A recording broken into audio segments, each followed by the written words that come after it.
Éliminée par la France, l'Angleterre crie au scandale. Une fois de plus, l'Angleterre a échoué dans sa quête d'un nouveau sacre en Coupe du Monde. Pour succéder à leur glorieux aîné de 1966, Jude Bellingham et ses coéquipiers devront repasser.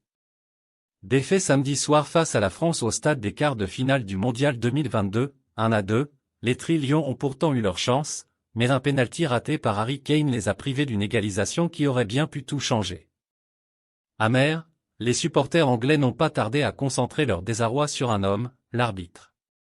Selon eux, Wilton Sampaio a une grande part de responsabilité dans leur élimination.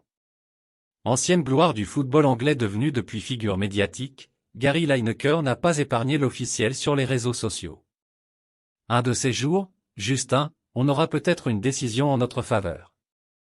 Une réaction qui faisait suite à une faute de Dayo Upamecano sur Harry Kane, juste devant la surface tricolore. Une action litigieuse parmi d'autres, qui a eu le don d'agacer outre-Manche. L'arbitre est une blague.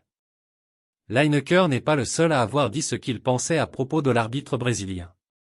Autre ancien international, Gary Neville, a multiplié les critiques. L'arbitre est une blague, a-t-il ainsi écrit sur Twitter. Et il a enchaîné devant les caméras d'ATV.